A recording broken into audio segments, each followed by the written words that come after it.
اللهم صل على سيدنا محمد. الحمد لله رب العالمين والصلاة والسلام على سيد الأنبياء والمرسلين محمد وآله وأصحابه أجمعين. أما بعد فأعوذ بالله من الشيطان الرجيم. بسم الله الرحمن الرحيم. لقد كان لكم في رسول الله أسوة حسنة.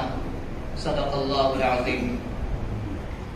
محترم المقام قابل الاحترام سامعین ذی وقار، اللہ رب العزت نے قرآن پاک کے اندر فرمایا کہ تمہارے لیے سب سے بہترین نمونہ اگر کسی شخصیت کے اندر ہے تو ہم سب کے آقا، سارے جہاں کے سرتاج، امام الانبیاء جناب محمد الرسول اللہ صلی اللہ علیہ وسلم کی شخصیت میں ہے.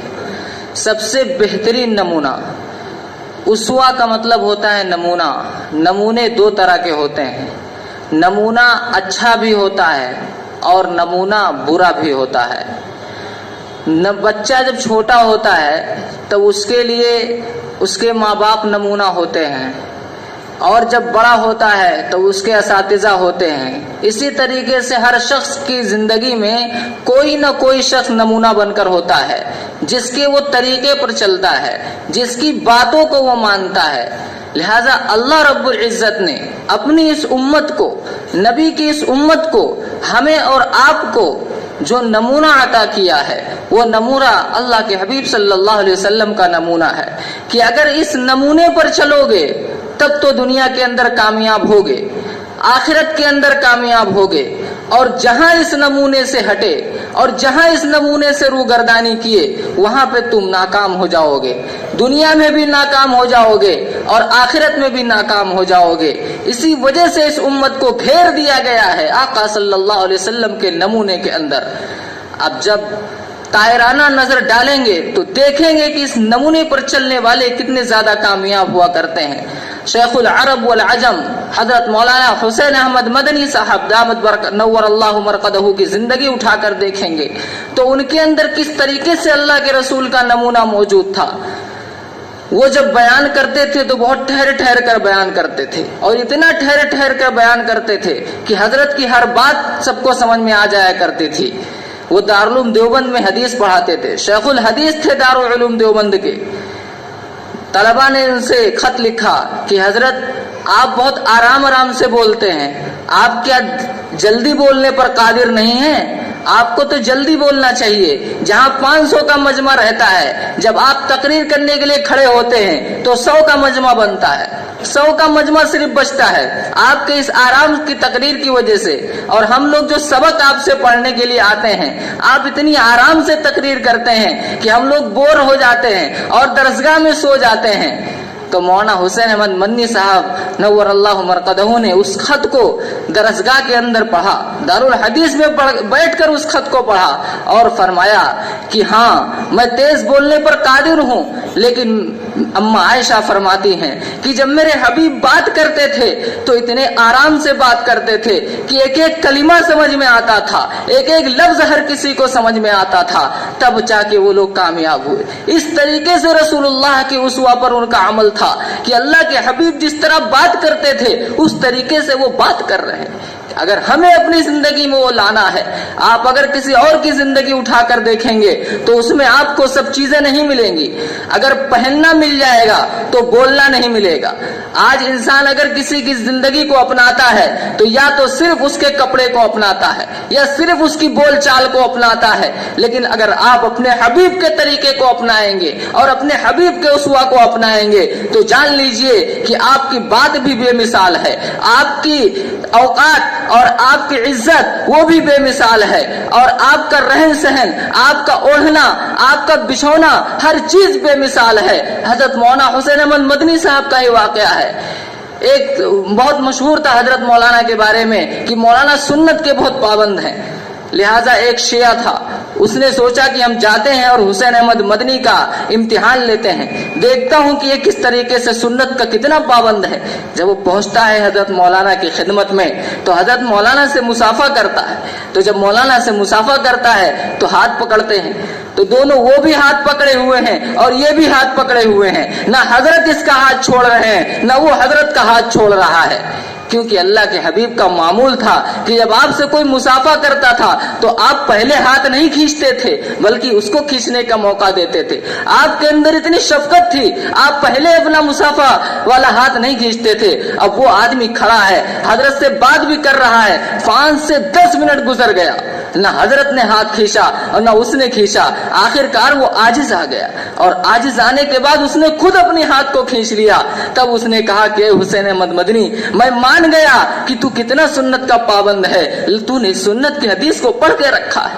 حضرت مولانا ہی کا واقعہ ہے کہ کسی آدمی نے کہا کہ یہ بتائیے کہ جب مسجد میں داخل ہوتے ہیں تو پہلے دایاں پاؤں رکھتے ہیں کہ بایاں پاؤں رکھتے ہیں؟ تو وہ عالم صاحب نے کہا کہ مجھے یہ مسئلہ ذہن میں نہیں ہے، لیکن اگر تم کو دیکھنا ہے کہ اللہ کے حبیب مسجد میں پہلے دایاں پاؤں رکھتے تھے کہ پہلے بایاں پاؤں رکھتے تھے، اگر اللہ کے حبیب کا نمونہ تم کو دیکھنا ہے تو حسین احمد مدنی کو دیکھ لینا کہ جب وہ مسجد میں قدم رکھے گا اگر دایاں پاؤں رکھا ہے تو سمجھ جانا کہ اللہ کے حبیب دایاں پاؤں رکھتے تھے، اور اگر بایاں حسین احمد مدنی رکھتا ہے تو سمجھ جانا کہ بایاں پاؤں رکھتے تھے۔ یہ تھے ہمارے اکابرین، نبی کے اسوے پر اس طریقے سے عمل کرتے تھے کہ شیخ العرب والعجم کہلاتے ہیں۔ 18 سال روزے رسول پر بیٹھ کر حدیث کا درس دیا، 18 سال بیٹھ کر اللہ کے حبیب صلی اللہ علیہ وسلم کے روزے کے باہر حدیث کا درس دیا حضرت مولانا حسین احمد مدنی نے۔ آج جب ہم اور آپ حدیث پڑھتے ہیں تو کیا کہتے ہیں کہ حضرت ابو سعید خدری روایت کرتے ہیں کہ اللہ کے حبیب صلی اللہ علیہ وسلم نے فرمایا، ہم اس طریقے سے بولتے ہیں، لیکن جب حضرت مولانا حسین احمد مدنی حدیث پڑھاتے تھے تو کہتے تھے کہ حضرت ابو سعید خدری ارشاد فرماتے ہیں کہ اس روزے والے نے کہا، اس طریقے سے اشارہ کر کے کہتے تھے، تب وہ جا کے کامیاب تھے۔ آپ جب ہمارے علماء دیوبند کی زندگیوں کو اٹھا کے دیکھیں گے تو ان کی زندگی میں نبی کا اسوہ بھرا پڑا تھا، ان کی زندگی میں نبی کا اسوہ کوٹ کوٹ کر بھرا ہوا تھا، اتنے پیارے تھے ہمارے اکابرین۔